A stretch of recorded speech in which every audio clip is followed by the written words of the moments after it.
And this is Brendan. We are missing Brendan. 2 members this week, but we will be back. This is the lowest count we've had in a while. Yeah, we will be back to full force next week.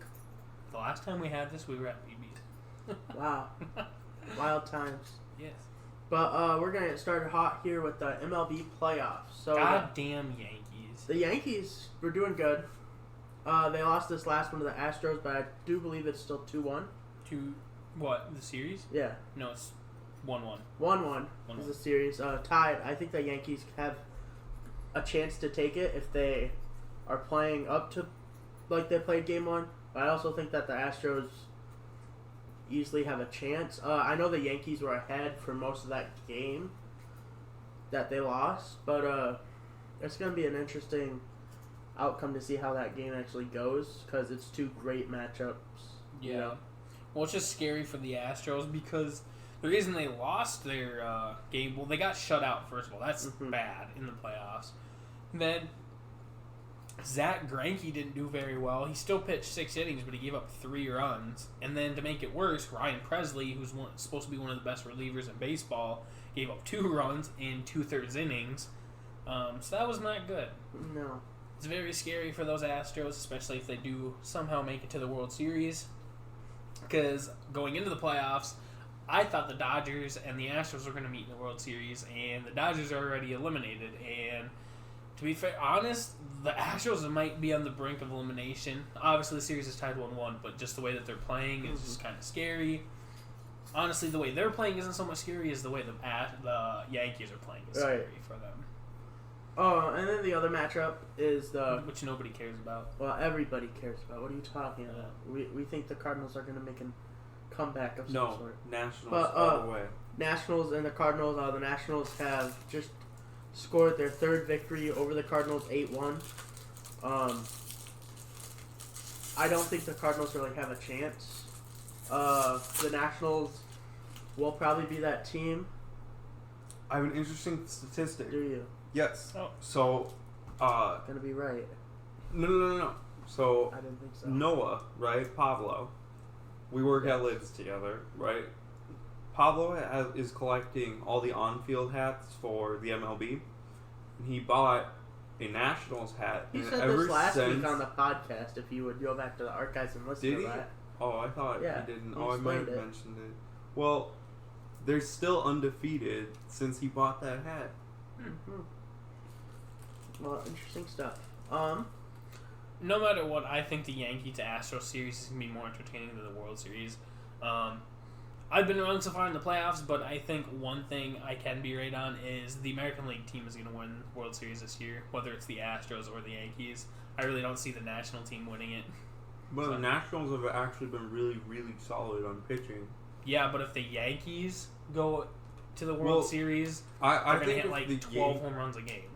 But if the Yankees go to the World Series and have to face good pitching, the Astros have 3 of the best pitchers of our era.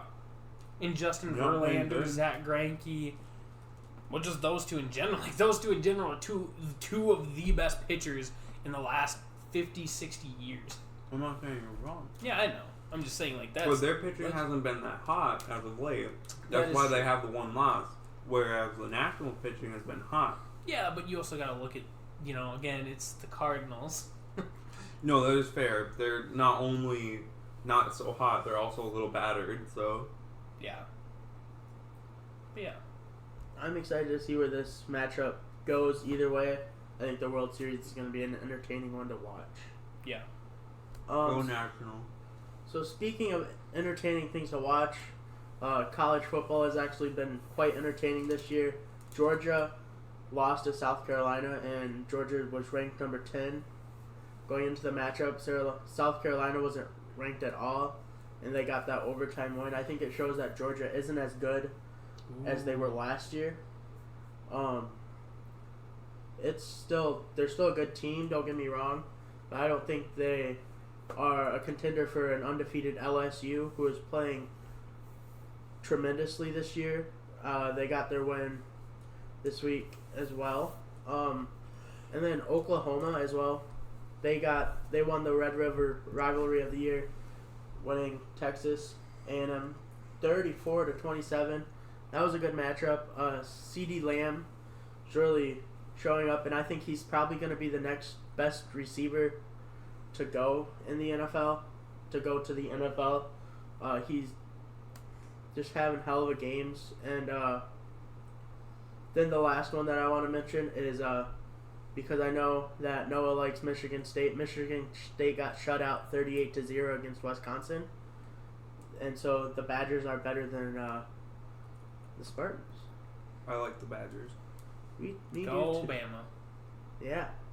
Roll Tide. Roll Tide. We're always going to roll Tide on this podcast, whether you like it or not. But LSU. LSU is a great team. They should be number one, even though they're not ranked number one. But Alabama is just, it's that legacy. You know, LSU is always going to have great players, and they're always going to be contenders. But Alabama is just the team, you know. If it's not Bama, then it's nobody. Yeah. Yeah. But, although college football is really entertaining, the NHL has been an entertaining start to this season this year. Well, hockey is the most entertaining sport. Horses? I'm saying that for Ben. He's Yeah. not here. And I'm sure Ben, although he's no longer with us, for this week, So sad. felt so appreciated. We miss him so much. But Did anybody say interesting. Go Wonder Bread car last week? Yes. Really? Yeah. Me. Oh, I'm thanks. pretty sure he's your backup. Thanks. Yeah, because I can never get a starting position here. Yep. Anyways. But anyways, Remember hockey. Sport of the Week? Great bringing that up. Hockey this sport of the week this week? Horses. Hockey horses. Hockey doesn't need to be the sport of the week. Everybody knows about Skating. hockey. I don't. But anyways, the NHL, right? Sure. National Horse League. Until tonight, there were 3 undefeated teams so far in the season. Seattle was one of them. Oh, sorry, there was 4 then. Thank you.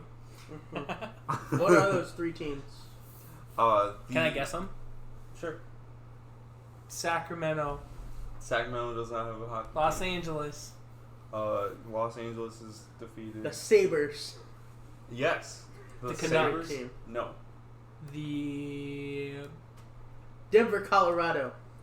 You Avalanche. mean the Colorado Avalanche? Yeah, No. they talked about it. Yeah, they Oh, are. yeah. They talked about it during the game on Sunday, Yep. the Broncos game. I give up. And then the Oilers. But the Oilers Oh, fell poor to the Oilers. so Seattle. far winless Chicago Blackhawks tonight, 3-1. Oh. Hey, the Wild were winless last Which time I might checked on them. which might be able to kickstart the Blackhawks here and get them some wins. That way, my 8th seed prediction can be correct.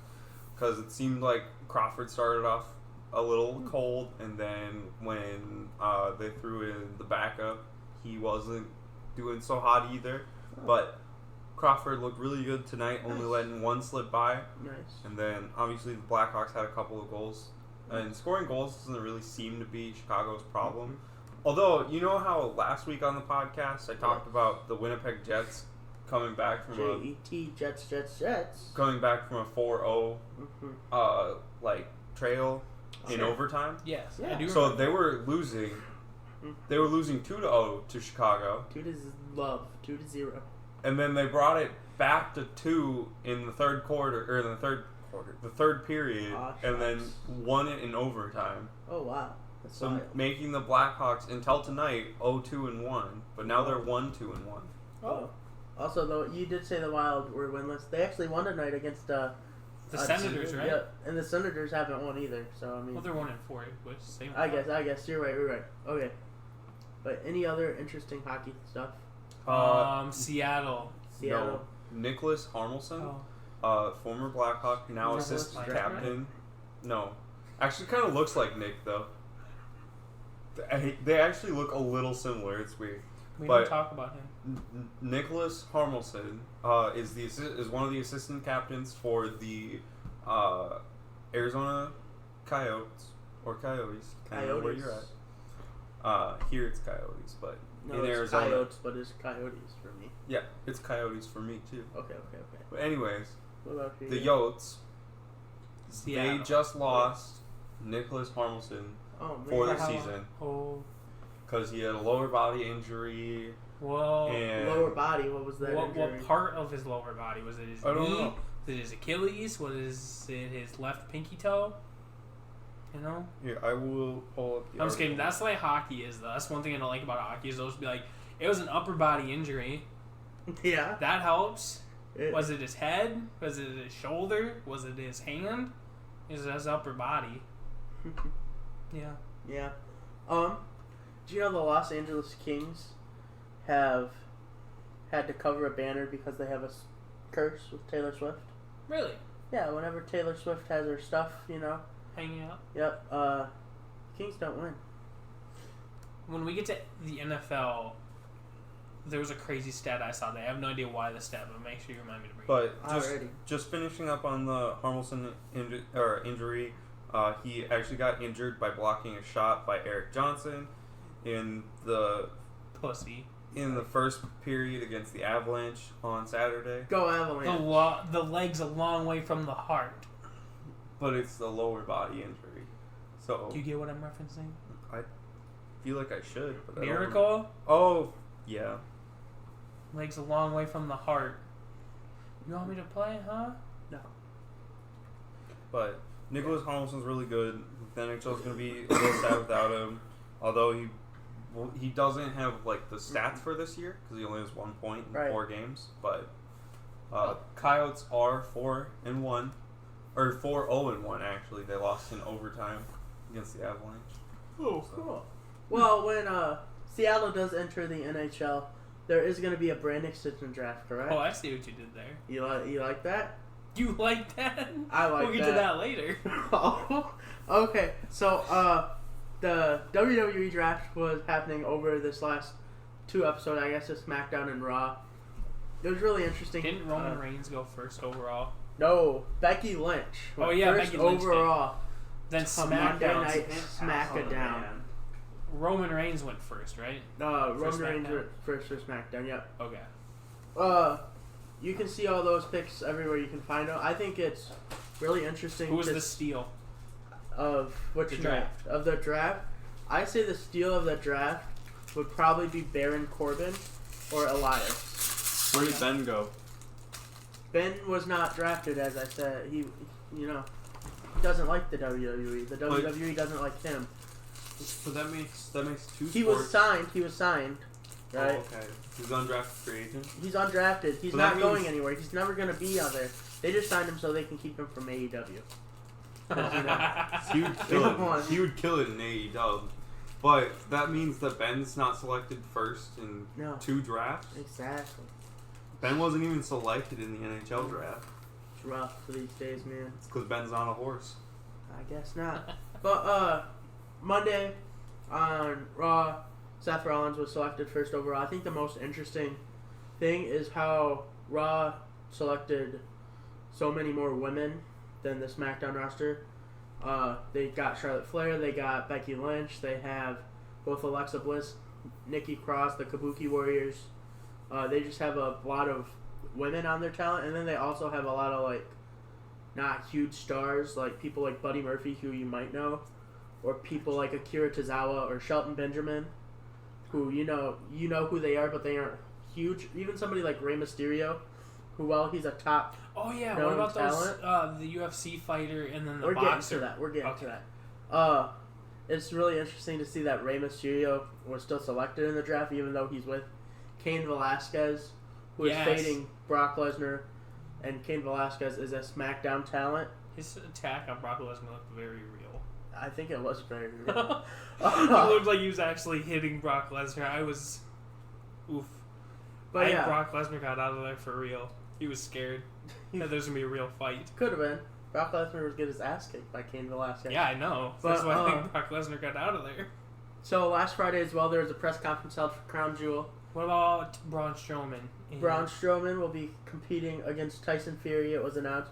Tyson Fury is the lineal boxing champion of the world. He is probably the greatest boxer in the You can't say history. world right now. Okay. He's undefeated. And he's a big motherfucker. He's huge. He makes Braun Strowman Look like short. sizable. Yeah. Braun Strowman's bigger, but Fury's definitely taller and has a longer reach and everything. I think it's going to be a great match. I think it's a great way to cross promote WWE and boxing because they haven't done that before. Right, well, right.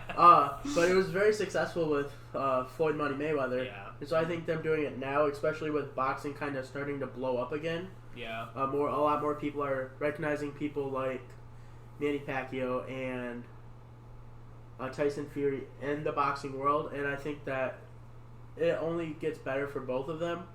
Nobody loses in this situation because if Braun Strowman loses, he lost to the legit best boxer in the world.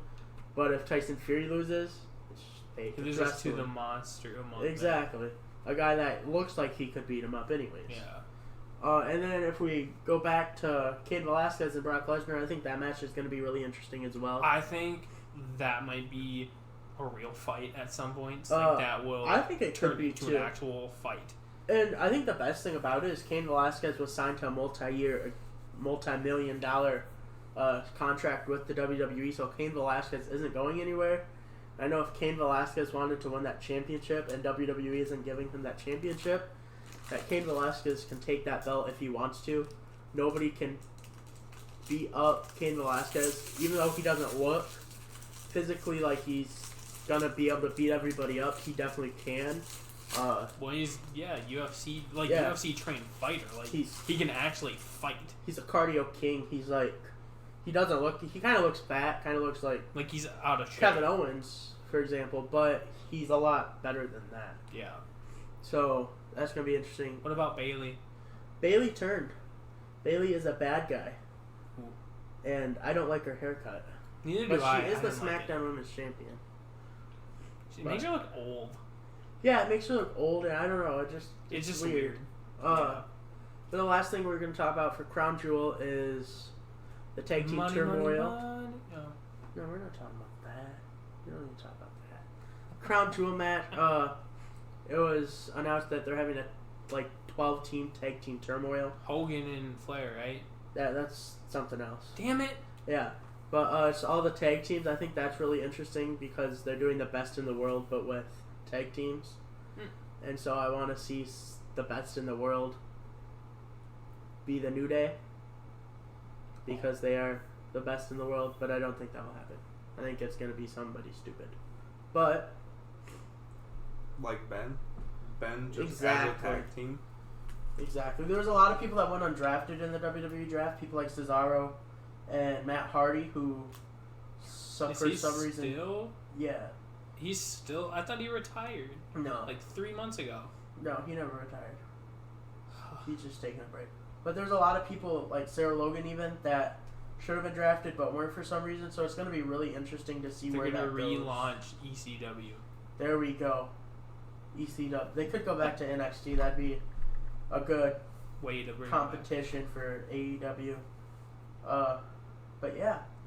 So that was WWE. And if you watch WWE on Fox, you see little pop-up commercials in the corner for NFL on Fox. Oh, what about Jon Moxley? Are you going to talk about him getting his title stripped? He did get his ICWP World Heavyweight Championship for New Japan. Got that stripped because he hasn't competed for it. But it's not really a big deal because he's in AEW now. And nobody cares about New Japan if you're in AEW or WWE. So I heard he got it stripped because he couldn't make it back to Japan because of a tsunami. That's just what they said. Oh. But yeah. So yeah. See, it's funny how they strip it from him because he basically did what Brock Lesnar did. Right. But Brock Lesnar did it for 6 months and didn't get it stripped. Well, he did it for 4. He won it 2 weeks after he was able to compete outside of WWE, and then he just didn't go back. Oh. So. Think he still has it? Just sitting in his room? Well, I believe it if you bring it back with you. You're not going to send it back to Japan, are you? He's just going to keep it. He looks at it. I didn't win. I'd hang all those things up. Yep, I'm a one-time that and that. And look at my United States. Look at my WWE Championship. You could just go join a bunch of small promotions, yes. win their belt, and then leave. Hey. Independent people do that. You'd be surprised. But, The NFL. Duncan, Yes. before we go on to NFL, Okay. I think this needs to be your new career. I don't think so. You need to just win, like, wrestling championships and different Sell them on things. eBay. Wow. No, That would be you a get great paid career. for it. No, definitely not. I do not want to become a wrestler. Well, it would be cool. I am not a wrestling type of athlete, I guess. I believe in you. But the NFL is going on. We'll start off with the great game. Okay, hold on really quick. Okay. I was scrolling through Twitter about the Green Bay Detroit Right. game. We saw it just ended like 20 minutes ago, whatever. Yeah. All the comments are literally about the refs. Like every single Yeah. comment. Oh, I don't know what happened in that game, but I guess it was rigged, is what people are joking about. So something must have happened in that game that pissed a lot of people. Okay, so I'm noticing this all year in the NFL. These refs are absolutely horrible in all matchups. Whether you're a team at home or you're a team away, they're not being biased towards teams. They're just blatantly not calling things or blatantly calling things that they shouldn't be. And then when they are getting their checks and balances, when it's being reviewed, they don't go back and they change it like they should. I will agree with that, because in the Vikings-Eagles game this past weekend, I will say this as a Vikings fan, it was a pretty bullshit call. It was actually for the Vikings against the Eagles, and I was pretty confused by it. And the commentators even said something about it. Like, the whole Vikings-Eagles game, they were able to, play physical, going for the ball and stuff, receiving-wise and everything. Yeah. There was this terrible call for pass interference that should not have been called on the Eagles. And it was crazy. So I definitely see what you're saying. It's just funny how we talk about the refs every week, almost deciding games, and it's just horrible this year. Even Pat McAfee, he came out and talked about it on his show on Monday. But if we go back to Sunday after the game, Baker Mayfield actually, there was a lot of bad calls in that Browns-Seahawks game. The Browns should have won that game if it wasn't the refs involved. On paper, the Seahawks should have won. But I think the Browns easily could have won if it wasn't for the refs. And Baker Mayfield actually came out and said, I'm probably going to get fined for this. But when you look at the job that refs are doing, how can I win the game? And then Freddie Kitchens came up afterwards, and he said, I cannot comment on how bad the reffing is because I got a memo this week saying that I can't comment on reffing. And when you're doing something like that, it's definitely the NFL knows. They're just choosing to ignore it, and I don't think that that's okay at all. Bill Gates, buy out the NFL, make it fair. Because you'll still be a multimillionaire after you do it. Well, it's just crazy because it seems like anymore, it's just Roger Goodell wants to sweep all these referee controversies under the rug. Yeah. And he just wants people... But it's dumb because he does this, and I don't know why. Because it's like the real NFL fans hate it. Mm-hmm. Like, real NFL fans hate these ref calls. Yeah. But for some reason, Roger Goodell does not want to change it. Right. He doesn't want to hire or fire the coaches or the referees now and hire new ones. Like, he just wants to sweep it under the rug and be like, oh, they'll get over it. But we haven't gotten over it. It's been like 3 years of the same bullshit every year of terrible ref calls deciding games. It's ridiculous. Yeah, he does, Roger Goodell just has kind of been hashtag not my commissioner for, the past, 4 or 5 years. Yeah, well, and it sucks because, obviously, during the draft and everything, he gets booed and stuff, but, I don't think anybody's really stepped forward and said Roger Goodell's the problem. Because maybe it's not the refs. Maybe it's Roger Goodell not wanting to enforce these, telling the refs, hey, it's still football. Just let them play football, So I think the problem actually doesn't come with people not stepping up for Roger Goodell. I think it's Roger Goodell and the people above Roger Goodell not caring. Yeah. So there's definitely NFL people that have talked about it. When Pat McAfee, of all people, and all of the people on the NFL Network, on their morning shows, all of them, they're all talking about how bad it is. And people are calling out Roger Goodell. Roger Goodell's just ignoring it, and I think that's the problem. But you're talking about what happened during the Packers game that got everybody pissed off. This person is a Packers fan. I found it on Twitter.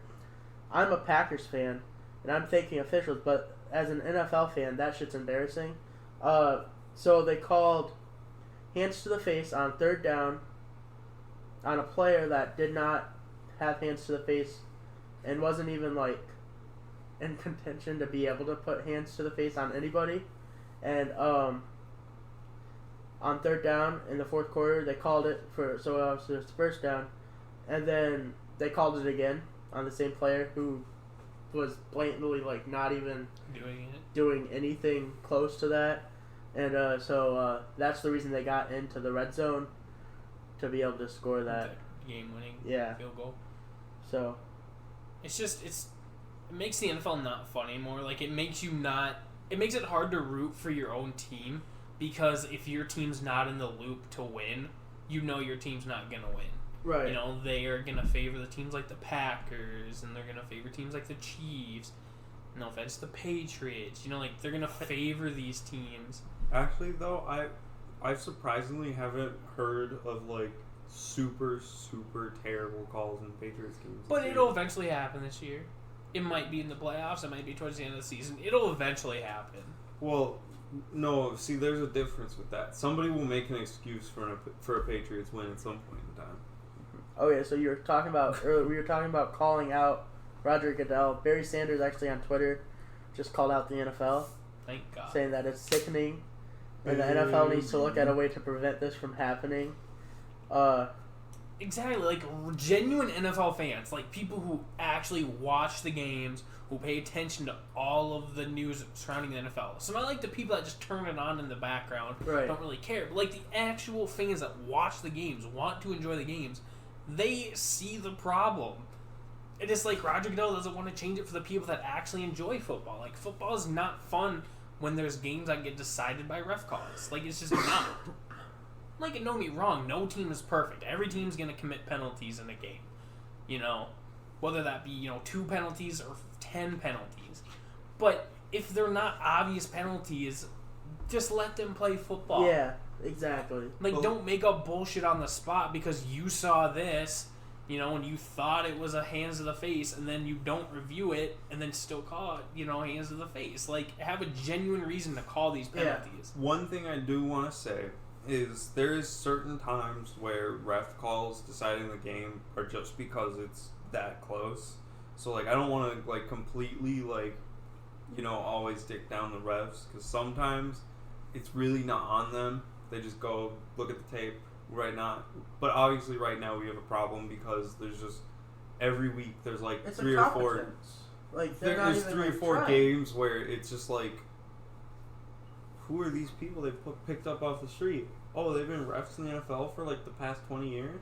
Yeah. Well, and that's the problem when these refs are retiring. They're the senior officials, right, are being picked as guys that aren't even great refs to begin with. Yeah. Because Fox and CBS and all the rules analysts that they have that were former refs, they're on TV commentating. So they're not able to, Well, it's just crazy because at the end of every week, you hear these old officials, like old referees, that will say, "I wouldn't have called it. That was a bullshit call." Like every week, these older refs that don't, reffing games anymore, like, yeah, that was a terrible call. If I was reffing, I wouldn't have called it, and it's just ridiculous. Like, it just needs to change.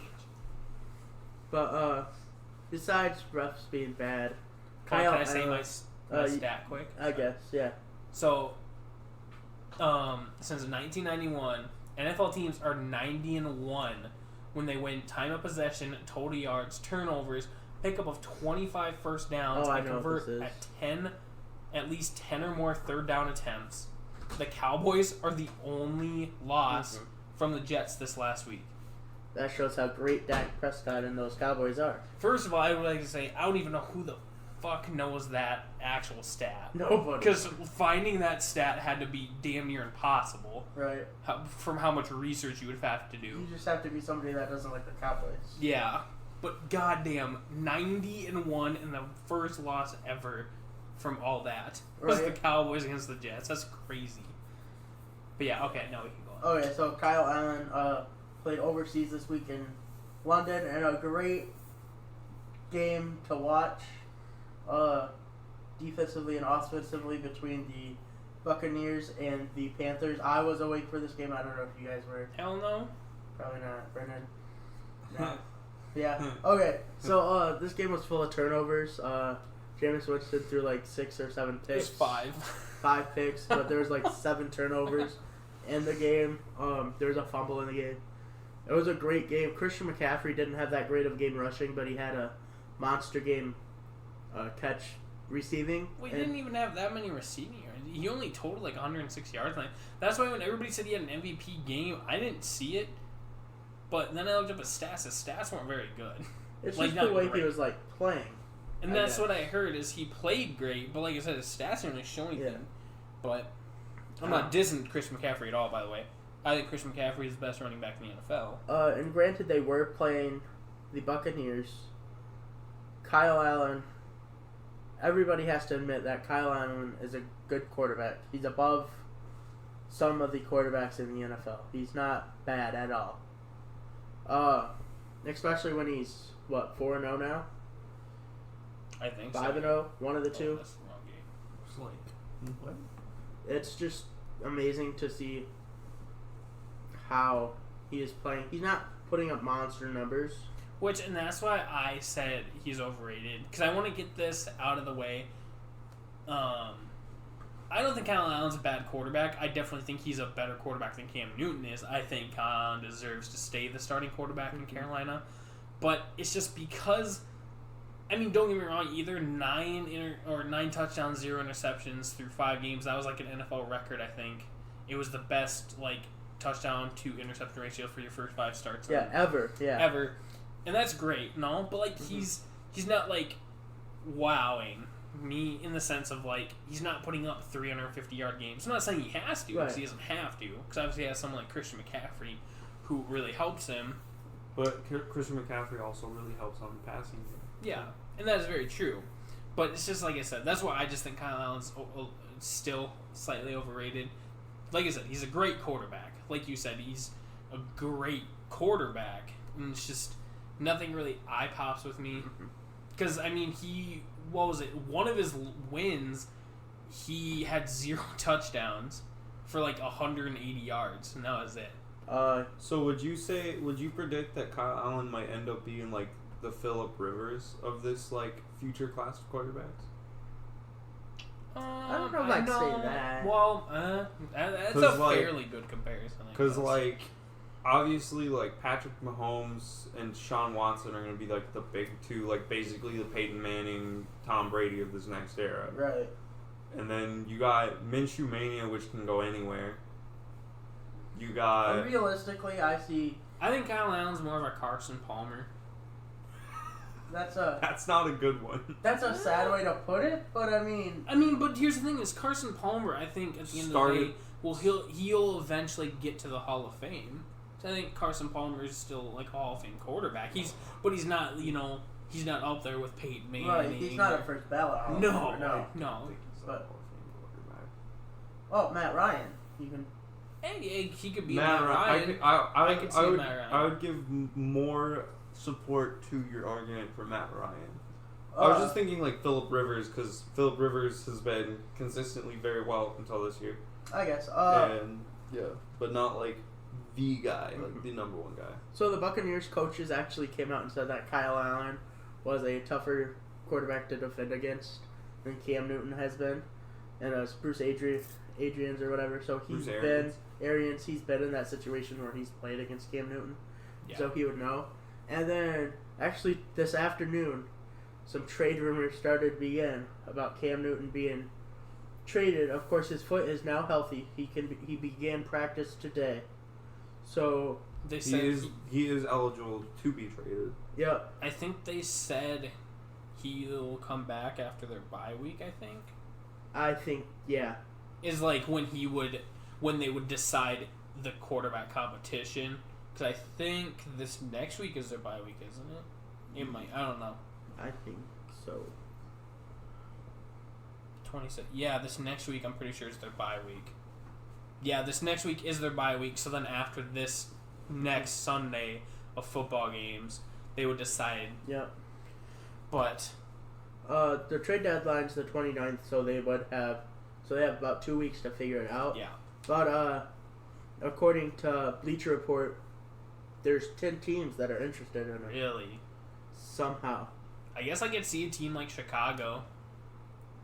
Yeah. As long Honestly, as Chicago is willing to give up or risk giving up potential future gains. Of course, it didn't say how interested they were to as well. Or like, the price, asking price for. Right. Like, it could be like a situation like the Rams where Jared Goff's playing bad. We just want this backup. They got Blake Bortles, though. Yeah, but you might as well have... You can have Blake Bortles or Cam Newton. Who do you... Well, I don't know. Cam Newton's I guess I don't know right 0-8 now. over his last 8 games. I guess. But... Yeah, but what's Blake Bortles over his last 8 games? That's very true. I don't think it's Blake more Bortles than, like, has been to a championship game closer than Cam Newton has. Cam Newton was in a Super Bowl, though. Cam Newton lost that Super Bowl to the Denver Broncos. He almost single-handedly lost that Super Bowl. He didn't dive for the ball, and that costed the... But no, I get what you mean. I wonder who the 10 teams would be, because I can't really think of 10 teams that would need a quarterback that bad. So I'm thinking the Chicago. Redskins, the Bears. Yeah, but why would the Redskins want to do that? Because they have Case If they Keenum can and get him Dwayne cheap, Haskins. if they can get him cheap, Case Keenum So, is not worth playing. but if Dwayne Haskins, they didn't want to play Dwayne The Haskins. Bengals? Yeah. Right? The Bengals, Yeah, I can they're see the 0-5, Bengals. 0-6. I The can honestly Dolphins? see the Cardinals. I don't... Okay, Kyler Murray's playing good, but imagine if he actually got to sit for a little bit. I don't think they'd sit him. I See, think that's they'd the have weird thing. that position, like, sort of what they're doing... Who can I think of? Where they have a veteran quarterback. See, but here, Oh, I gotcha. this Yeah. is the reason why I'm not seeing it with a lot of these teams with the younger quarterbacks. It's because Cam Newton's got 1 year left on his deal, and it's $18 million. So why would you pay $18 million just to have him sit on the bench? Tennessee.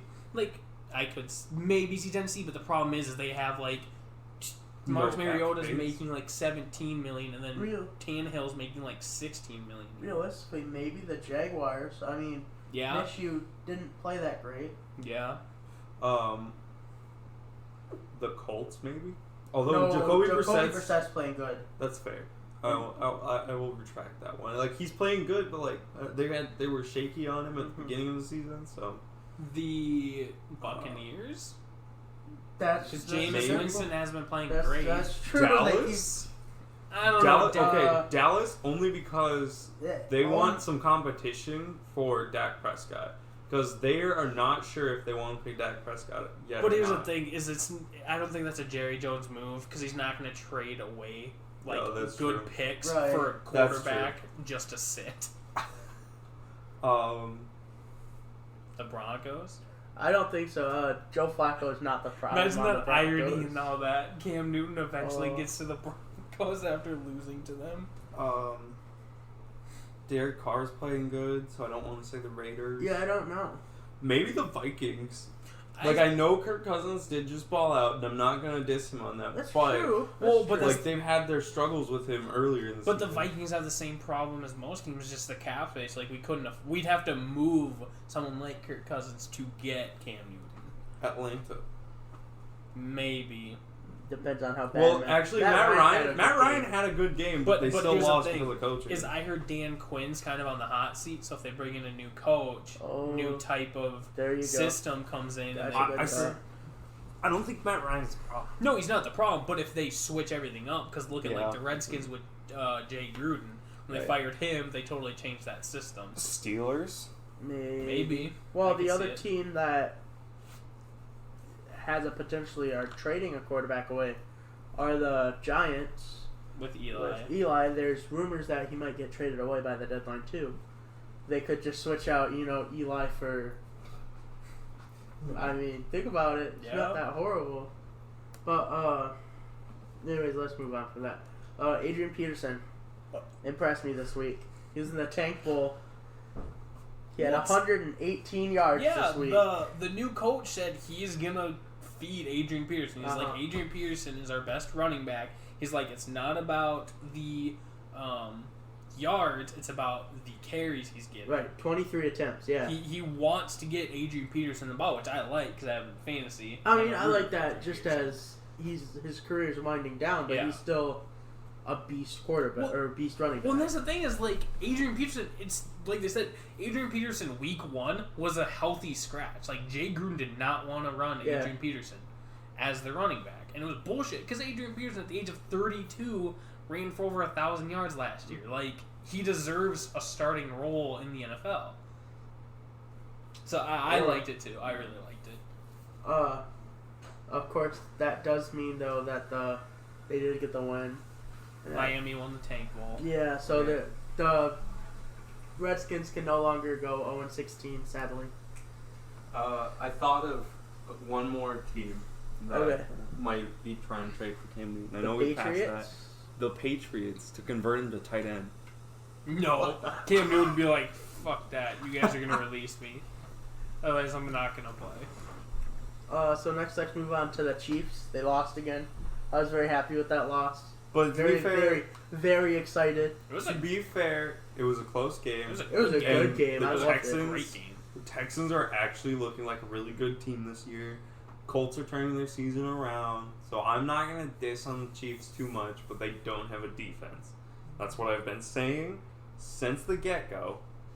And Noah likes to argue with me, but they don't have a defense. Yeah. Well, I remember watching that Texans game. It looked like the Chiefs were going to put that game away, and I don't know if it was an interception or it was a fumble. It was probably a fumble. It was like late in the game that gave Houston the ball, because I think Deshaun Watson threw a pick towards the end zone. That's what it was. Deshaun Watson threw a pick in the end zone, and then right after that, the Chiefs gave up the ball. That. And I was like, holy shit, Houston just got the ball in the red zone. Winning it. Yes. Yeah, I think that was the biggest turning point. The one part of that game I saw was like the turning point of the game. But I also, Patrick Mahomes, he's making more questionable. Like, he came in there with that ego, although he's a humble player, he came in with that superstar mentality where I can just throw it wherever, they'll catch it. I'm just this good, I can one-handed throw it sideways, whatever. And now I think he's lost some of that confidence. Well, I think the problem is he realizes he doesn't have the receiving. Like, his receiving core changes every week to start the season. Obviously, he just got Tyreek Hill back in this Houston game because Tyreek Hill hasn't played since week 1. Mm-hmm. So it was, obviously that's why Patrick Mahomes got Tyreek the ball and everything. But it's just Patrick Mahomes, like I said, has had different receivers every single week. But also, those AFC South defenses are kind of just different defenses to play against. They have way different schemes than, like, the rest of the NFL. Well, I guess that's true. Like, that Texans defense has been, a kind of a problem for a lot of teams. Well, it's because what they do is they have one play shown, but then, they're so good at the switch, yeah. And then, the Titans just have a really good front seven. Obviously, we haven't seen the best from it, but they have a good front seven. The Colts have an insane defense that everybody forgot about. Well, if they can stay healthy, their defense is really good. They haven't had Darius Leonard in like 3 weeks. Yeah, that does suck. So the Saints defeated Michimania and the Jaguars. So do you think that Gardner Minshew is still that great, or are you still on that mentality that, okay, we'll see how he does next week? It sucks because I was the person that advocated for, like, it was like 2 or 3 weeks ago I said that, once Nick Foles is healthy, what do you do? And I'm still kind of on that fence because, like, what do you do? Right. Because, obviously, you take away this game, Minshew has been good. Like, he's been a good starter in the league. Well, he didn't play horrible this game. And that's the thing, is he didn't play horrible this game either.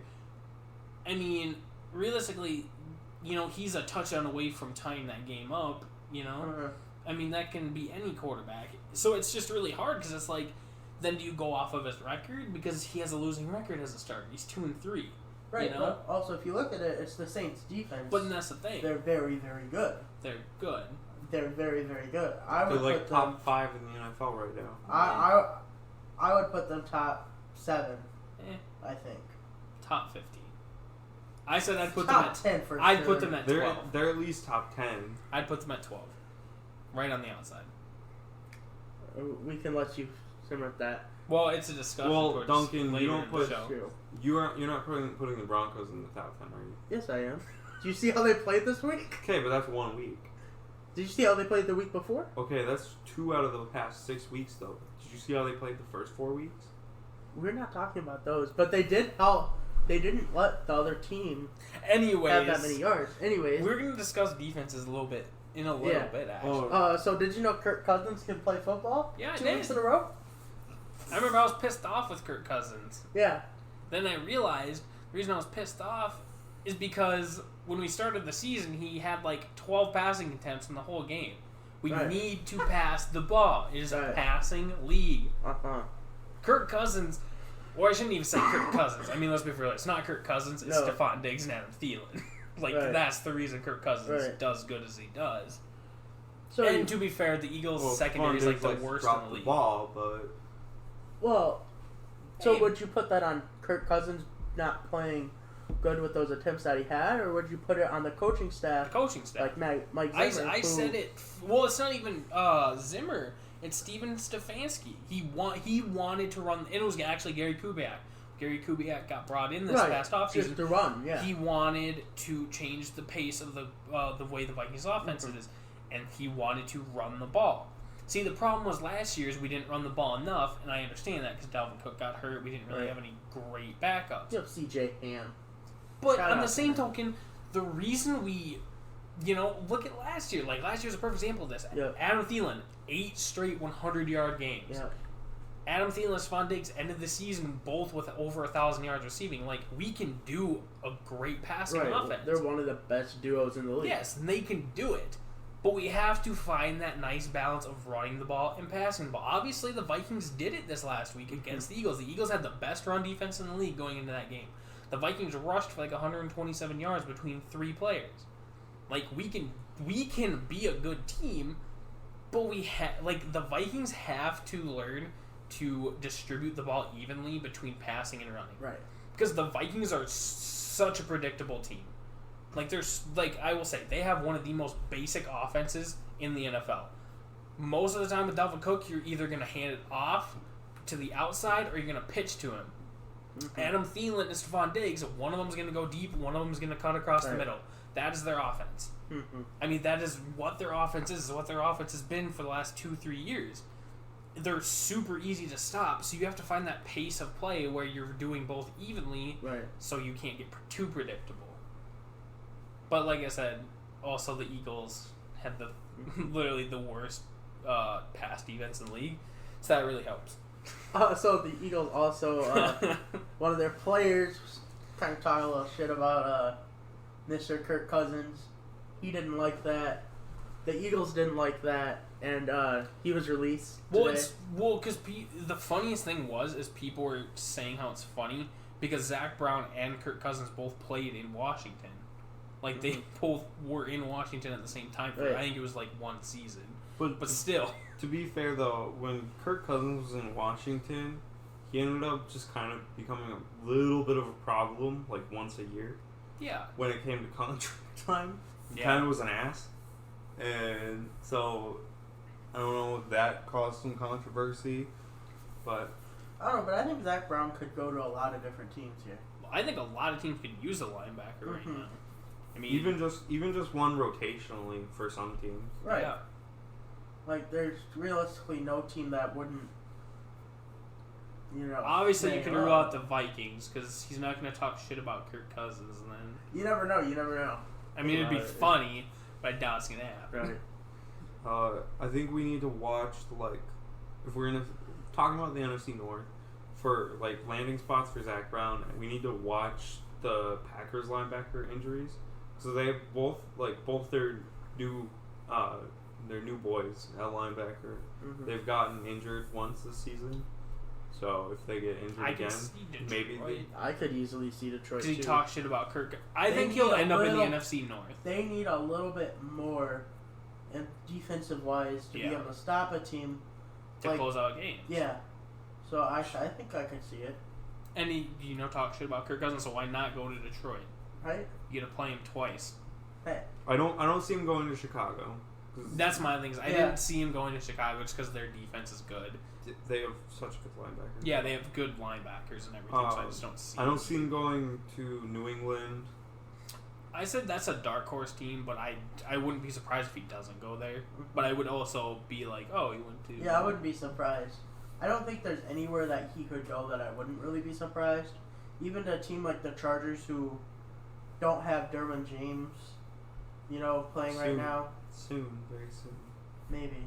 Hopefully not. Well, I don't know, because I think it's one of those things, he wants to go to a playoff team, obviously. I don't think he's going to sign a contract to go play with a losing team? Yeah, losing team. So I think he's going to go to a team with a winning record. I honestly think probably, the number one landing spot is going to be Kansas City. Yeah, and I definitely could see it, because they just really don't have very many linebackers. Well, they just don't have much of a defense. That's true. They have holes at every spot of their defense. That is the reason they're losing. They've lost. That's the whole reason why they lost. Hurt. Well, plus the Colts just kind of got the download on that offense. I'm not gonna say they got the download on, what's his face? Patrick Mahomes, but they definitely knew how to stop that offense because. I mean, obviously, that game was not high scoring, which is very weird for a Chiefs game. Well, we say not high scoring, but it was a 20-point game. It was 20-23 or something like that. Thought it was 19-13. It wasn't that low. Never mind. That's very wrong. No, you're right, 19-13. Oh, what? So I guess it was a lower scoring game, but still. But... obviously, if we go back 5 years, it's that's a normal game because low scoring games used to be just single digit numbers, the 9-3 game that the Rams beat Seattle when the Rams went 4-12 that 1 year, a few back. But yeah, I don't know. So what'd you take? So Marcus Mariota was getting destroyed by the Broncos defense, sacked 5 times, threw 2 interceptions against them. Marcus Mariota. Do you think that it's time for Ryan Tanahil to take over that team at quarterback position for the rest of the season? Or yeah, I don't know. It's hard. I feel like Ryan Tannehill is too different of a quarterback, play style wise.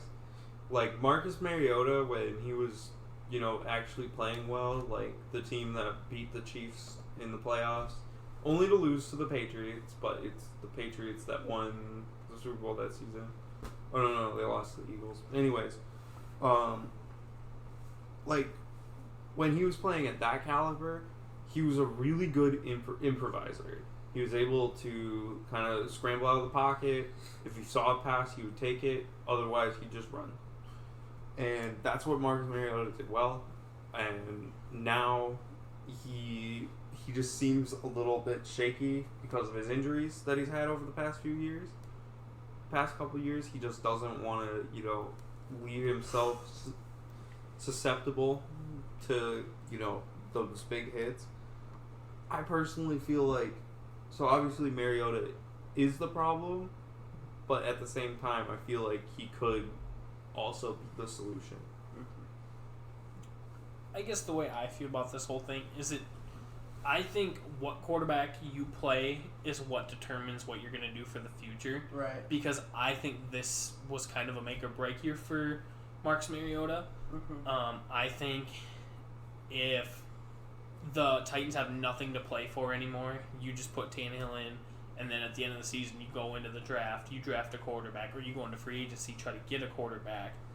Because I think you move on from Mariota, just because obviously it's not working. Right. This is the year that they have to pay him. And that's the thing, is it's the time where you have to make your decision in your future. Is Marcus Mariota your quarterback, or is he not? Is it time for you to look for somebody to replace him? Because, again, if it's time for Mariota to move on, you put Tannehill in, because Mariota is playing for nothing at this point for you. He's not going to be part of your future. Just don't play him. Because if he gets hurt, then you're stuck with him on your roster. Yeah. I think that you just do it by... Honestly, you almost do it game by game. And if you find yourself 4 games below 500, you just put Tanahil in because you have nothing to play for anymore. So that's just my take. I would agree more with that, yeah. I think that overall, I think Tannehill could possibly be the better quarterback for the team the rest of the year going forward, just because Marcus Mariota, he seems like he's almost like wore out. Just the way he's like playing, you know. He's not playing bad, but he's not playing that great. Yeah. And you can see that digression in the way he's playing. Not like he doesn't care as much, but if he's just a little wore out, he needs a break, you know? Yeah. And I could definitely see him next year, if he's not on the Titans, having a decent year. Yeah. I don't know. It's so up in the air, I think, with the way his future is looking, just because of this year. But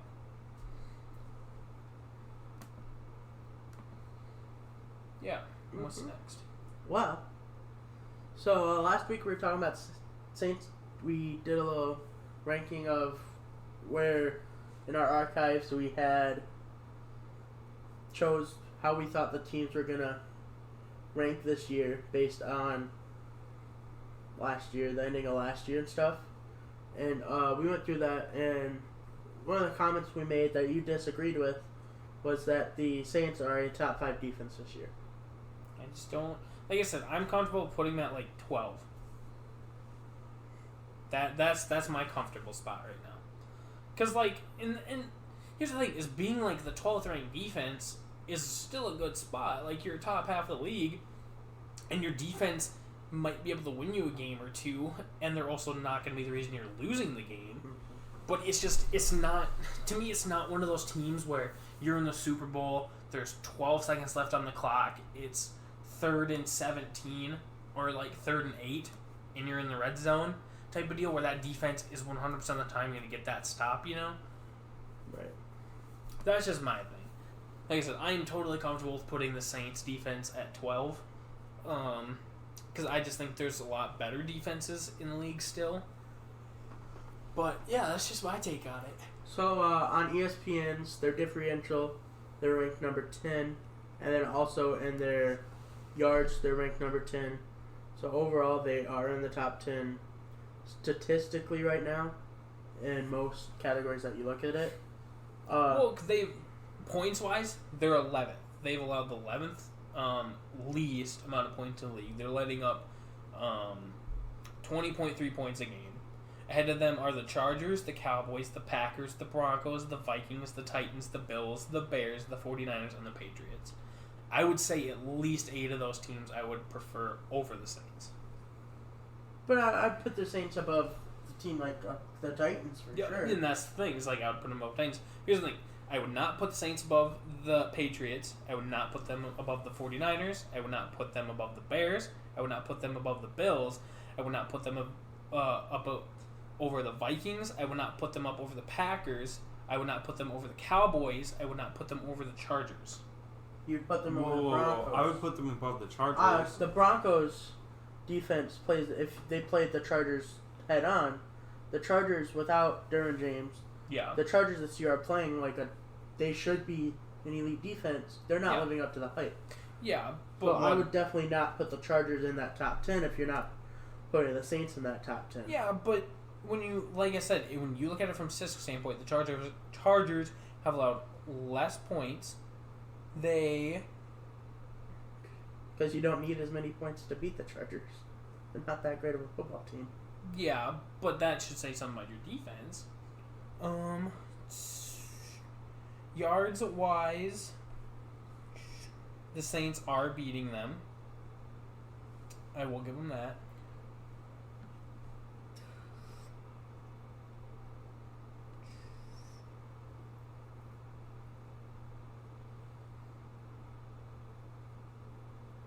Wow, the Cardinals have the most fumbles? Really?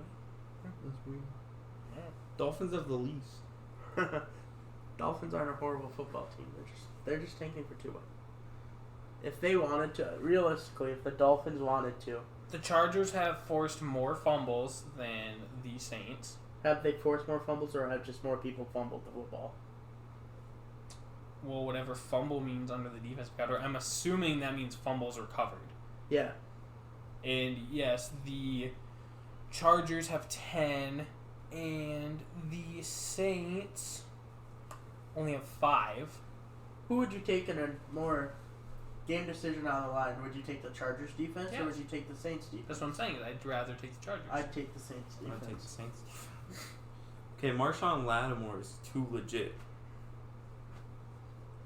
Even Like, Von Bell, Marshawn Lattimore, they're good defenders. Yeah. Well, here's the thing is, like I said, I'm not shitting on the Saints defense. Like, I'm not saying they are the 28th defensive league. Like I said, like, I'm comfortable putting them at 12. Right. Like, they are right on that fringe of being a top 10 defense. Like, I'm not saying that they're a shitty defense. Like I said, if they're a playoff defense, but when it comes down to it, if it was Super Bowl, like, again, like 3rd and 8 in the red zone, I'm not going to guarantee that Saints defense is going to stop, that offense from scoring.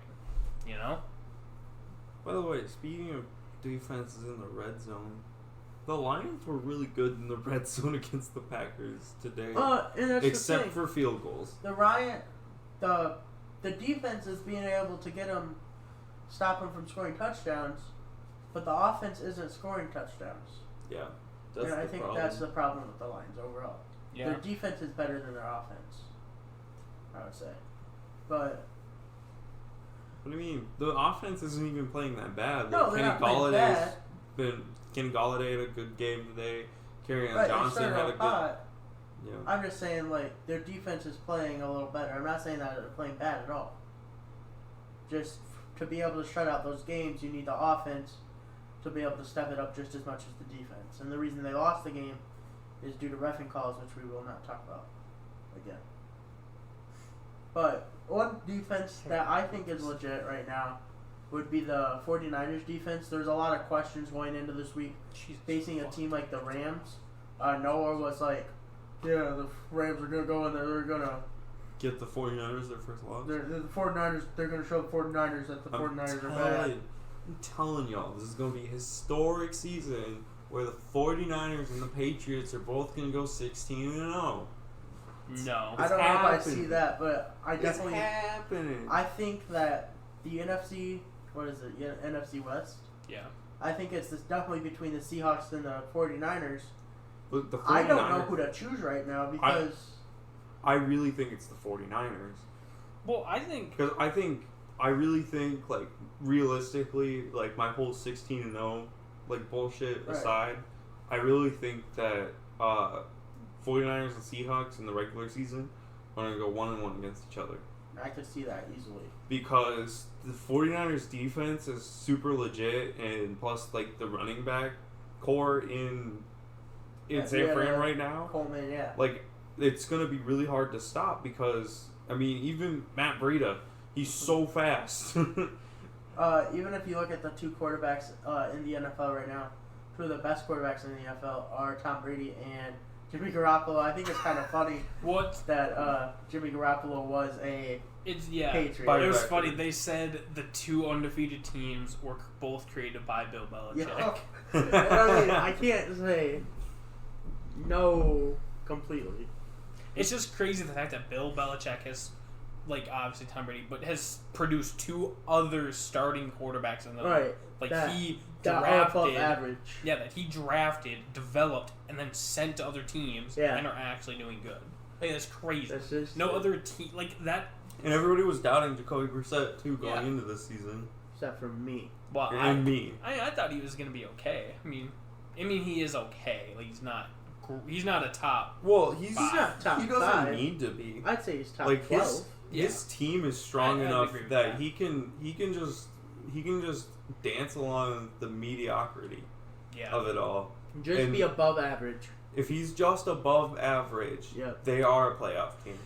And once Tom Brady's gone, they're a Super Bowl team. Trade back for Jacoby Brissett. I could see it.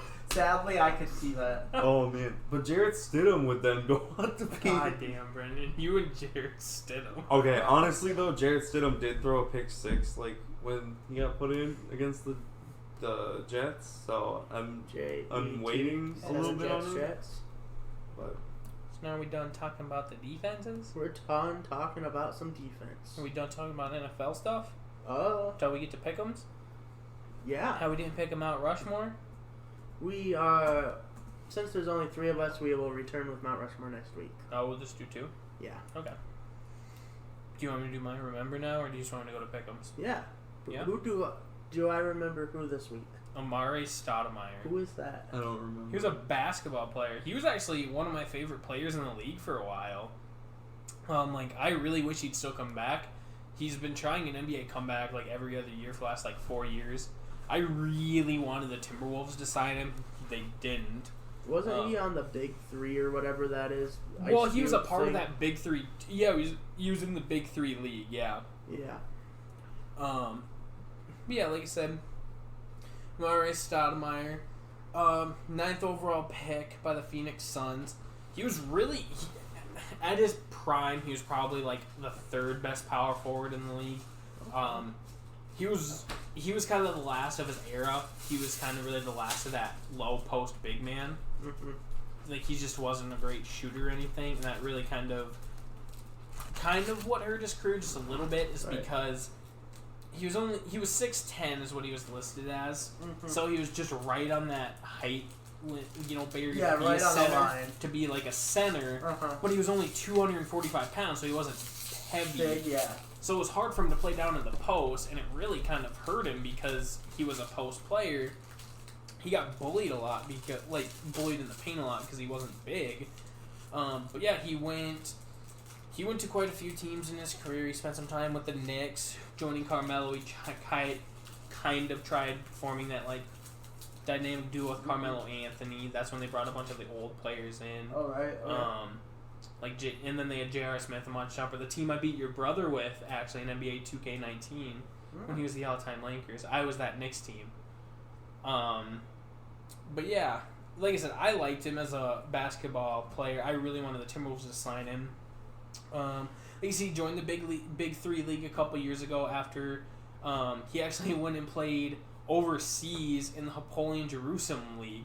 Isn't that where he's from? Yeah, he's from Jerusalem. I think he owns that team he played on, actually. Oh, that's kind of cool.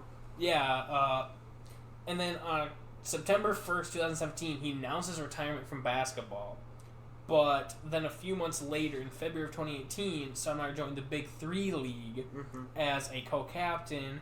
And then Stoudemire, a couple months later, said he was contemplating returning to professional basketball, meaning the NBA. Nothing really came of that when they got into, it was just more of a, hey, I want to play if a team wants to consider me. So he went and returned to Jerusalem. He played there for that season. And I mind you, he's still fairly young. He's only 36. So he could play, another 2-3 years in the NBA, maybe. Average 8 points a game and maybe 4 rebounds. But yeah, like I said, he went back to Jerusalem this last year, and he did okay. Obviously, it's the Jerusalem League, so he's not going to have really any competition since he's a real NBA player, Sure. But yeah, then just a couple months ago, him, along with another basketball player, I cannot think of who it was, said they were going to... Oh, Monte Ellis. It was Amari Stoudemire and Monte Ellis said they were going to do workouts for NBA teams in Las Vegas before the Summer League. Mm-hmm. Nothing really came of that either. So yeah. He's kind of chilling now? Yeah. Do you think he could make a comeback this year? Or no, I think now I think he's done. It sucks because, like I said, he was a fun player to watch. He was an insane dunker and everything. It's just, again, he was a low post player, but he wasn't very big, and it really hurt his career because he got bullied by a lot of bigger centers. Why didn't you just get bigger? Because it wasn't that easy. Just eat more. Yeah, but just his style of play, because he relied a lot on his athleticism. Which you'd lose if you ate more? Yeah. And plus, like I said, he was listed at 6'10" during his tenure, but obviously with the new NBA height rule change, he's probably closer to 6'8". 6'8". Oh, so he's not as tall as... No, he'd probably be more of a 6'8" type of guy, which would be way too small to play center in the NBA anymore. That's what small forwards are coming in at now. So yeah, I think his career's done. But yeah, he's a pretty cool guy, like outside of the NBA. He started the Each One Tech One Foundation in 2003. This was 1 year after he joined the NBA. He funded his very own AAU team named STAT. He played a Wheel of Fortune during the NBA week. Oh, I like that. During its NBA week, and he donated all of his winning to the Boys and Girls Club of Greater Phoenix area. Wow. And in November of 2008, Amari Stoudemire received the NBA's Community Assist Award for his work with Each One Teach One Foundation and his efforts to provide safe drinking water in Sierra Leone by funding the building of water wells in impoverished villages. So he's a good guy. Yeah. And then Stoudemire Village, the country he helped build the wells in 2008, making visits to the water well sites and meeting President Ersin Bey Korama and the rest of the cabinet. That's kind of cool that you hear about a lot of players doing good things, but you don't hear about a lot of players following up on what they're doing. Yeah. Like, I'll donate $100,000 to blah, blah, blah, but then you never hear about them doing anything. Yeah, he actually went to the country. Yeah, that's kind of cool. And then in 2010, Stoudemire hosted the very first Amari Stoudemire Basketball Academy of Mali. Whoa. That same year, he posed shirtless on behalf of PETA's Ink Not Mink campaign, protesting wearing of animal fur. Oh. So he's a humanitarian. Yes. Cares about the environment, cares about animals. Heck yeah. Cares about people. Nice guy. Cares about everything. Nice guy. Well. And his brother sure died in a dunked car on my accident. heart. So that's sad. Nice. Sad. Very sad. In 2014, he purchased a 185-acre farm in historic Hyde Park, New York, which includes 2,066 square foot log home. Stoudemire said he intends to use his property as a place where his family can get together on weekends in the off-season. Nice. So he's a family man, too. I like that. Sounds like a good guy. In film and television, oh, man. he guest appeared in Law & Order SVU, Bum, bum, Entourage, bum, bum, and get bum, this, bum. Sesame Street in 2011. Sesame Street is one of the best shows. He also appeared on TV Land's The X's, opposite of Christian Johnson in January's episode. Stoudemire also appeared in Fox's comedy series The Mindy Project, where Mindy Kaling's character went on an outing with her coworkers to a nightclub. She's the one from and The wound up Office, right? hanging in the VIP section at the New York Big Man. Stoudemire's acting roles have been limited to television. He had a role in, not limited to television. He also appeared in the film MacGruber and appeared in the blockbuster romance New Year's Eve. He also appeared as himself in the comedy film Trainwreck.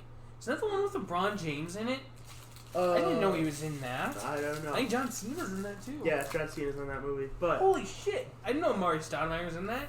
Did you know that he also launched his own kosher Israeli wine label called Stoudemire Cellars? It won't surprise me. He has 3 wines. It's crazy. Wow, he seems like a real winer. Now I see why he doesn't necessarily need to go back to basketball. Right. He's got a ton of other stuff. He's got a lot of shit going on. Respect to him. Oh, speaking of films, Kevin Garnett's in Adam Sandler's new movie, the one about the diamond heist or whatever. Oh, on Netflix? It's coming out soon. Yeah, Kevin Garnett's gonna be in that. That's cool. Kevin Garnett's actually up for an Academy Award for his role in that movie, really? I guess. It's cool. It's always cool to see athletes once they finish and retire. It's always cool to see them go to other forms of entertainment. Except for Hulk Hogan. Wow. He should not have done his movies. Wow. Good movies. Have you seen his movies?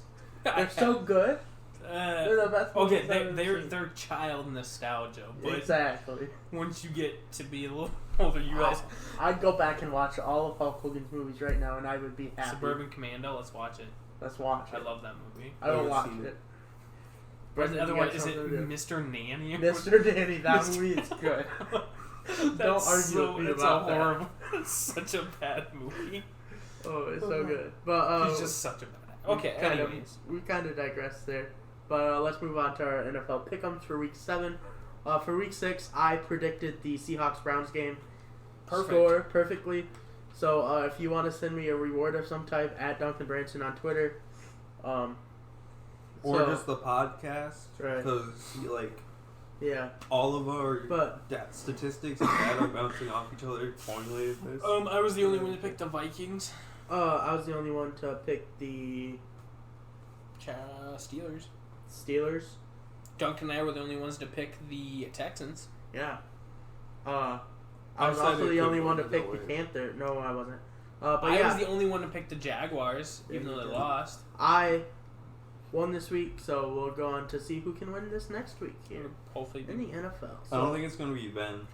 No, I don't think so either. So let's start off with Thursday Night Football. It's going to be a barn burner. It's the Kansas City Chiefs. Moving on. Is that your new catchphrase? Barn burning? I love barn burners. Barn burning. If you watch wrestling, Vic Joseph says barn burner all the time. It's going to be a barn burner. It's going to be at Mile High Stadium, or whatever it's named now. It's going to be the Denver Broncos versus Kansas City Chiefs. The Broncos are off of winning 2 games. The Kansas City Chiefs have lost the last 2 games. And so I'll start off with my prediction. It's going to be 17-21. The Broncos are going to win that game. Sorry, Duncan. I don't want to take away your hopes and dreams, but I don't know. I think the Chiefs are still going to take you guys. I have the Chiefs winning 34-20. I think the Chiefs are just going to do their thing. Discrediting that defense way too much. I don't know. I don't know. I will say it's very interesting. They said the Chiefs' offense has been worse since Eric Fisher went out. That's their left tackle. Mm-hmm. Nobody talks about Eric Fisher because he's considered a bust because he's the first overall pick in 2013. Right, but he's not a bad player. But any Kansas City Chiefs fan I've seen, they said, "Holy shit, we need this guy back." That's how bad the offensive line is. So if Eric Fisher doesn't play this week, maybe Denver can keep that score a little bit closer. Maybe more of a 28-20 type of loss for Denver, but I still got Kansas City winning no matter what. Brendan, what do you got? So, let me paint a picture for you, like I like to do. It's not the Broncos winning. I don't want to look at that picture. So, the Broncos are winning 17-15, right? There's 2 minutes left in the 4th quarter. Right. The Broncos have the ball. Oh no! Uh-oh. It's a turnover. By who? This is the important thing. By who? Emmanuel Sanders. Emmanuel Sanders? Yep. Wait, did you say Denver has the ball? Yeah. So he fumbles? Yep. I could see Didn't that. you discredit the Chiefs' defense? They still have Honey Badger. Honey Badger's gonna have a minor resurgence. He's not gonna be on Emmanuel Sanders. He'll be on Cortland Sutton. What are you talking about? Hear me out. Well, Honey Badger's a safety, anyways. But besides the point, right? Emmanuel Sanders is gonna fumble the ball. Chiefs are gonna have the ball back. They're gonna run it down. They're gonna score that touchdown with 31.6 seconds on the clock. Even though there's no NFL doesn't do. Are you telling me it's gonna be another heartbreaker? Yep. I can't handle any more of those. You can't handle the heartbreak. No, there's been like 3 of them. I can't do it. But I just can't. Who did Denver beat this year already? We've beaten the Chargers, and we've beaten the Tennessee Titans. 2 shitty teams. No well, you beat the Chargers, so you beat a rival already. That's all you need. We need to beat Chiefs at home. But what's your final score? 22-17 final score. Okay. So, next we're going to go to our Sunday Night Football game. This is going to be another barn burner. You didn't say your prediction, though. Yeah, I did. I said 17-21. Denver's going to get the win. But, this is going to be another barn burner. It's a battle of the NFC East. Are we going to turn this into a drinking game every time you say barn burner and take a shot? There's other podcasts I listen to that have people take a shot every time they do something. It's a great podcast. Anyways, if you watch this game, which you probably will, it's going to be the Cowboys. Lost 3 straight against the Eagles. They just lost against the Minnesota Vikings. Okay. Week 3 of the NFL, if I saw this matchup, I would be like, holy shit, that's actually going to be a really good game. Right. Which Going is into why, it now, right. I don't know if this game's going to be that. Which is where I can't discredit This game's going to be these. really good. That's the point. I can't discredit the schedule these Sunday night, Monday night games because going into the season they look like they'd be good games for the most part. Yeah, but with the way the Cowboys are playing and with the way the Eagles are playing, right? Because if the Eagles beat the Cowboys, I think the Giants, I think, will jump to tie for first in the division. Ooh, I like that. Because Dallas will be 3-4. I don't know what the Giants. The Eagles would also be 3 and something, huh? Yeah. Cause the Giants are 1 game behind. They're third. If the Giants win this week, and then the Eagles win, or what if it'd be a 3-way tie for first place at 3-4. Oh, I guess technically the Eagles would be first because they win over Dallas. Oh yeah, I guess you're right. Shit. Well, I have the score being 26-19, Philly. I think that Philadelphia is going to have just good enough of a game to beat the Cowboys. I think they're going to have a resurgence game against Dak Prescott because, like it or not, Kirk Cousins is a little better than Dak Prescott. Really? Yeah. Dak Prescott is not that good. Did you Dak know that, Prescott is I overhyped. did. I don't know like what Duncan's on. Oh, you actually think Kirk Cousins is better Kirk than Cousins Oh my god. is a better quarterback than Dak Prescott. Holy If Dak Prescott, crap. if you took away the Cowboys' offensive line, Dak Prescott would be no better than somebody like Marcus Mariota. Okay, so hear me out. Dak Prescott is out here trying to earn $40 million from Jerry Jones. He is? He Yeah, doesn't look like it. That's what he's trying to do, right? Not doing a very good job at all. And Jerry Jones is like, boy, I'm about to pay you $2 to scrub my boots instead of being my quarterback. That is racist. Whoa. We'll I didn't mean it that way. Right I just meant in general. Holy. I didn't. Brendan. You're We crossing need to get you boundaries. I don't pay attention to race. I just say things that come out of my mouth. We That's the need to problem. have you go But through anyways, some training there, bud. he's gonna be like, he's still getting paid. Okay, So it's not slavery. Anyways. Anyways, he's gonna prove himself against this really shitty secondary, Okay. right? And it's gonna Right. be 24-20 because he's gonna come and he's gonna make the Amari comeback. Cooper's out. Okay, they still have Michael Gallup. Wow, Michael Gallup. Michael Gallup has been killing it. Anyways. Like they're like 3 wins earlier in the season. A lot of that had to do with Michael Gallup too. They also played worse teams. But anyway, I guess not pass defense. But what's your final score? 24-20. Dallas. Alright. And I also need Dallas to win so that Jordy way go. my Mutt team gets better. Jesus. I have just a plain old simple game. Like I said, week 3 of the season, I would have been like, holy crap, this is going to be a great game.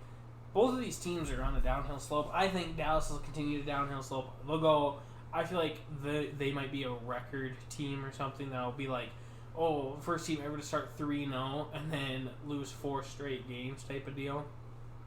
So yeah, I have the Eagles winning 21-14. Alright. Next, we're going to have not so much of a barn burner, sorry. It's going to be the Patriots versus the Jets. It's going to be I think it's going to be a good game. I don't think it's going to be as great of a game as the Eagles-Cowboys could potentially be. I do have the Patriots getting the win against the Jets. Sam Darnold is back from mono.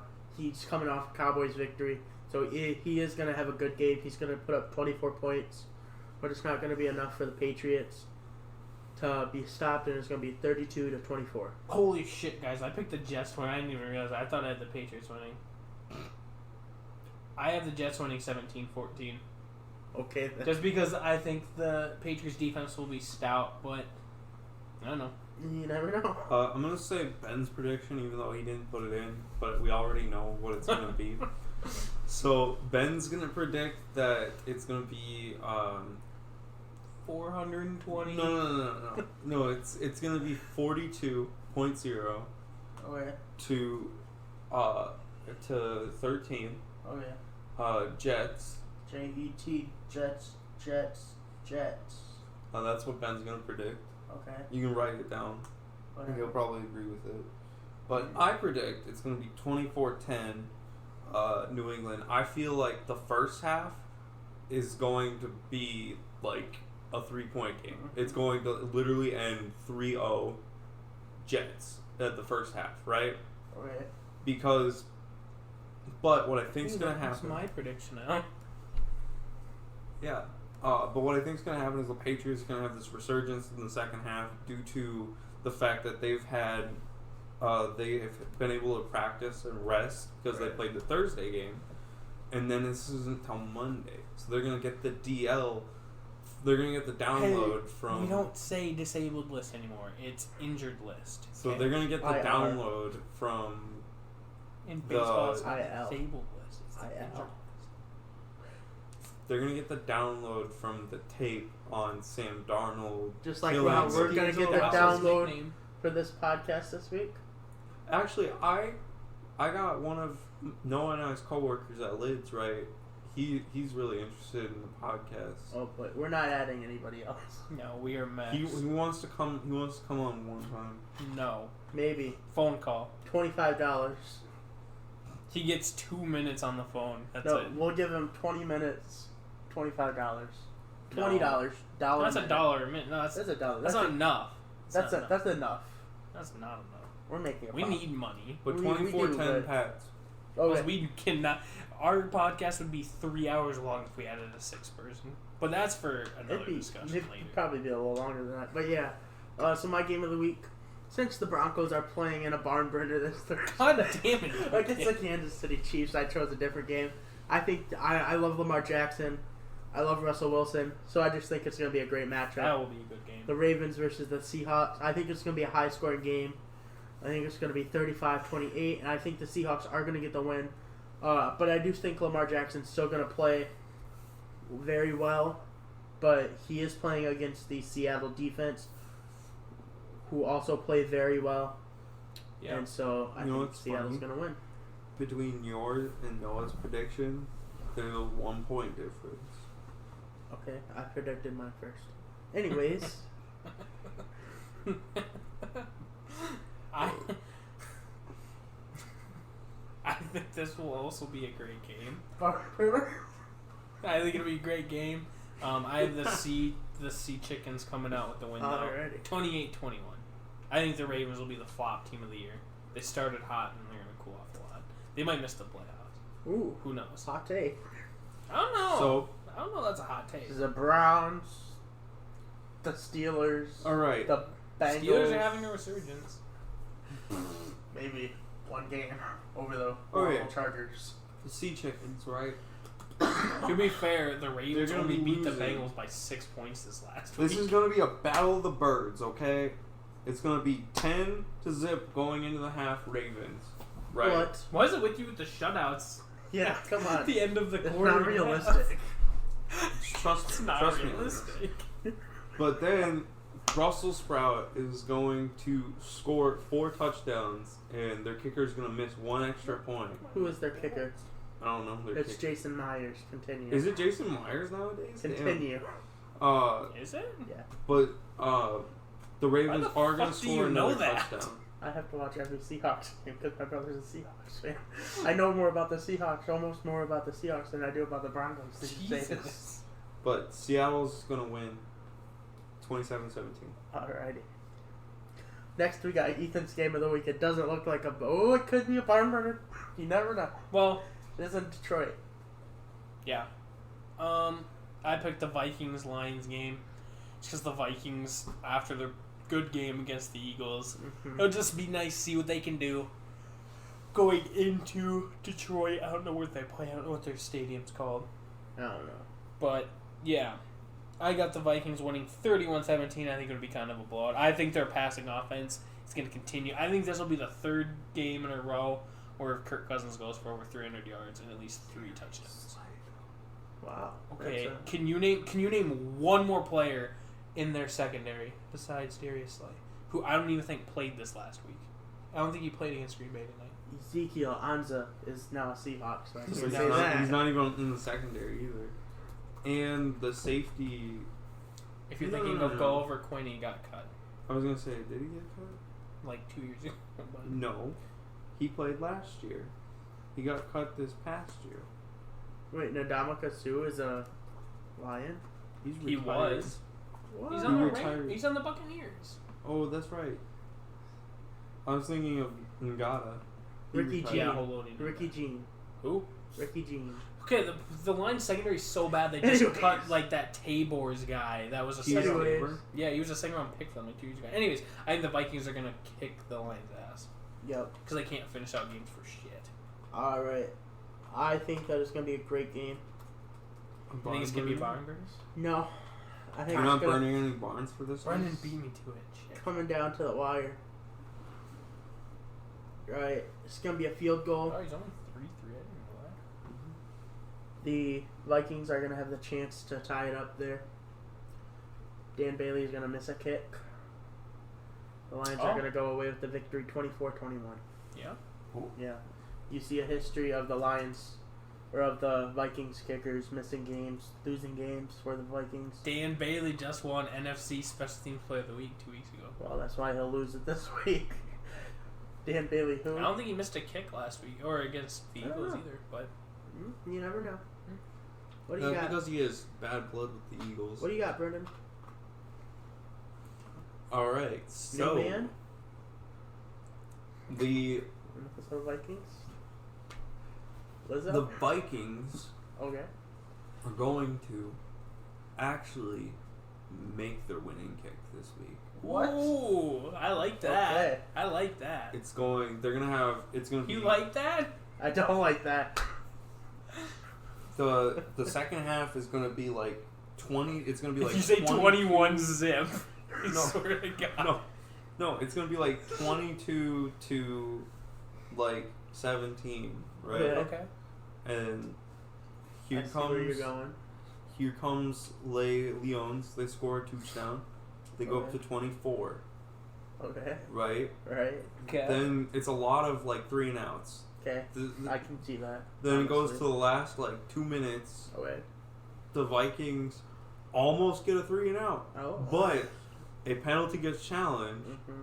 That like a no call gets challenged on Right. pass interference. It goes through. Damn. That would be the. That would be the rarest turnover ever. Yes, but that keeps their drive alive, so they can go down and kick a field goal, and then there's still like You think an 25 offensive pass seconds. interference will get turned over this game? The first one of its kind? No. Defensive pass Okay. interference. Okay. the Yes. third one of its kind this season. Have they been turned over? Just twice. Oh, they have been. Yeah. Oh. One Yep. of them was, I think, in a Patriots game. So Oh. that's why. I think so. I don't think Anyways. so. Anyways. Your story? Anywho's, then Queens win 25-24. I like that. Alright. So one of our people that are gone this week, Noah, he picked a game that could go one of two ways. It could be a barn burner, or it could be a horrible game. It could be a barn burner or a dumpster burner. I think it's going to be a battle of defense here. I don't think the offense on either teams are going to do much for the game. I think it's going to be 16-13 Saints, because I think that the Saints are the better team. I don't think you announced the game before you It's the Saints versus the Bears. I think the Saints are going to get the win, 16-13, just because I think that Will Lutz is a better kicker than the Bears kicker, than I don't even Eddie know who P. it is anymore. Eddie P, I think, still. Eddie Pinero? And I think that Teddy Bridgewater is just a little bit better than Mitch Trubisky. A little bit? I'd say. So Do you know that- Chase Daniels, Do you know whoever that they in put in, Madden, Eddie Pinero is like one of the fastest kickers? he's a fast guy. 16-13. Maybe they put Eddie Saints. Pinero in as quarterback. You never know. Anyways, who do you got, Brendan? Oh, so like No Saints, story. No story. No story. No I story. love the stories. I have the Saints winning 25-13, but it is going to be tied going into the half. Of course. 0-0. No, I'm kidding. Okay. 7-7. What do you got, Ethan? I got the Bears winning 17-14. Really? Yeah. Interesting. Alright, next. Brendan chose a game this week. What You can talk a little bit about this would you one. like just to 'cause say? you You can picked. tell a story. Wait, let me say my score first. 35-24 Texans. 26-21 Texans. So, I also have the Texans here. But Oh, what I a great matchup. I think this is a incredible game. Like this The is barn going, burner of the century. This is going to be game of the week. Is it going to be a barn burner where it's 14-0 after the first quarter? Is that what's going to happen? No, shut up. It's going to be a defensive battle. A defensive barn burner. It's going to be a defensive battle. 10, An interesting thing about after this. the half. Interesting thing about this: the team that wins will only score 1 touchdown, but the team that loses will score 2. Just missed an extra point. Okay. 16-13 Texans. Jesus. Yeah, That's a lot of field game. goals. Yeah. That's 3 field goals. Alright. God damn. Our final game this week. Is that more than 3? Yeah, start Fair. Is it Fairbairn is the Yeah, I think Texans so. kicker? I think Kai so. or, yeah. I think it's fair. Start Kai. Fairbairn this week in fantasy. He will get you 10 points. Or don't. So miss it. Out of Vinatieri. The He's Colts coming kicker. back. He's had a rough start. But he came back. He came the last back. couple weeks. He didn't retire. Yeah, shout out to Pat McAfee. He talked about Adam Vinatieri, and then Adam Vinatieri did good, so. He was like, Adam, you better shape up. I'm gonna come steal your job. Next week, we're going to talk about something that Pat McAfee actually talked about this week. Marijuana in the NFL. He talked about eating 30 edibles, so go on his Instagram to see that story. Yeah, before the game. But Percy Harvin talked about it too. Percy Harvin said Yeah. he can't remember. That's a game what it that was based he off didn't of. play high. Yeah, that's what it was based on, but that's when Pat McAfee was telling the Calvin Johnson did it too. story. But yeah. So I this wonder why game, these people were so good. since Ben is not here this week, we defaulted and chose the Packers game because he is a Packers fan. We went Packers versus the Raiders. This is not going to be a barn burner at all. I think the Packers, I was hoping they wouldn't have won tonight. They shouldn't have won tonight, but they did win tonight. They allowed the Lions to get up early, and Oh, it's almost like that's what they do. I think they'll allow the same thing with the Raiders, except for the Raiders. I think the Raiders will be able to finish the game. It is in wherever the Raiders play, San Francisco. So it is a home game technically. But I think it'll be 24-21. It will be a close game. But the Raiders will just go up on top just a little bit. And I think the reason for that will be Josh Jacobs. He had a really hot week. And nobody's been talking about him, but he's still been playing good, just not as great.